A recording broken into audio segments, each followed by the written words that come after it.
Assalamu alaikum. I'm Sahra Freen. Today we will discuss about coordination and control.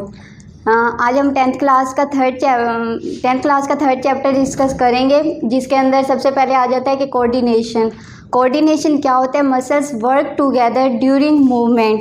जब भी इंसान या animal कोई भी काम करता है तो जितने भी मसल्स उससे रिलेटेड होते हैं वो इकट्ठा काम करते हैं, तो इसे हम कोऑर्डिनेशन कहते हैं। इसकी दो टाइप्स होती हैं, nervous coordination and chemical coordination.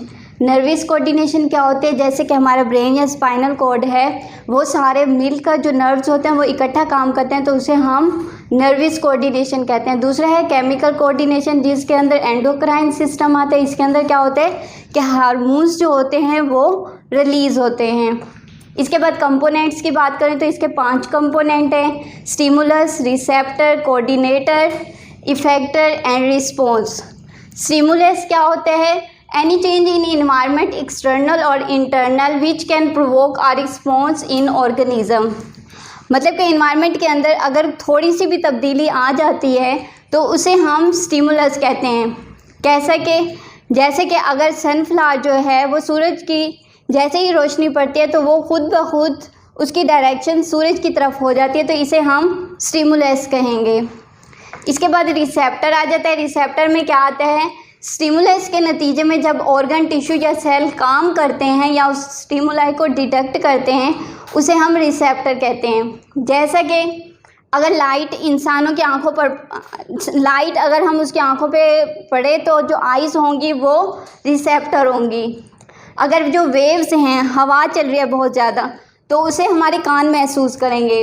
उसके बाद केमिकल जितने भी होंगे उसे एयर जो है हमारी नोज़, जो अगर हवा के अंदर कोई भी केमिकल फैला हुआ है तो उसे जो हमारी नोज़ है वो डिटेक्ट करेगी। अब हम कोऑर्डिनेटर की बात करें तो कोऑर्डिनेटर क्या होता है, रिसेप्टर्स जो हैं वो ऑर्गन, टिश्यू या सेल्स हैं वो सिर्फ एयर तक हमारी जा रही है। एयर्स के बाद फर्दर जो हमारे ऑर्गन्स हैं वो उस मैसेज को रिसीव करेंगे और आगे पार्टिकुलर जो ऑर्गन होगा वहाँ पर सेंड कर देंगे। जैसा कि अगर वेव्स जो हैं, वेव्स या लाइट है वो आई या एयर से आ रही है हमारे पास, तो क्या होगा कि वो हमारे नर्वस सिस्टम के पास जाएंगी, जो कि हमारा ब्रेन या स्पाइनल कॉर्ड है। तो वहाँ से जो भी इंफॉर्मेशन आगे फॉरवर्ड होगी तो उसे हम कोऑर्डिनेटर कहेंगे। इसी तरह अगर हम एंडोक्राइन सिस्टम की कोऑर्डिनेशन की बात करें तो इसमें क्या होगा, जो केमिकल्स मैसेजेस जितने भी होंगे वो केमिकल के पास पहुंचेंगे और केमिकल्स जो होगा वो डिसाइड करेगा कि कौन सा हार्मोन आगे मैसेज लेकर जाएगा। इसके बाद हम इफेक्टर की बात करें। इफेक्टर क्या होता है कि parts of body which receive message from coordinator and produce particular response. इसके बाद क्या होगा, जैसे कि मैंने आपको बताया है कि हमारे पास जो नर्वस कोऑर्डिनेशन या एंडोक्राइन कोऑर्डिनेशन होगी, ब्रेन, स्पाइनल कॉर्ड या फिर केमिकल्स होंगे, ये हमारे पास कोऑर्डिनेटर होंगे।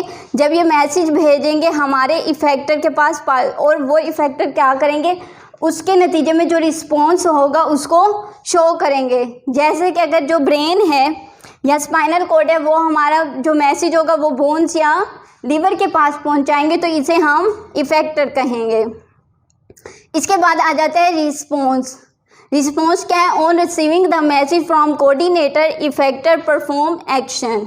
इसमें क्या होगा कि अगर हम अपना हाथ किसी भी गर्म चीज़ के ऊपर या पतीली के ऊपर रख देते हैं या बर्तन के ऊपर, तो क्या होगा कि जैसे ही हमारा जो सबसे पहले नर्वस सिस्टम के पास हमारा मैसेज पहुंचेगा और वहाँ से ब्रेन क्या हमें हमारे हाथ जो हैं, टिश्यू, ऑर्गन, उसको मैसेज देगा कि आप जो अपना हाथ है वो गर्म चीज़ से हटा दें, तो हम इसीलिए फ़ौरन जो है हाथ हटा देते हैं। इसको हम रिस्पॉन्स कहते हैं।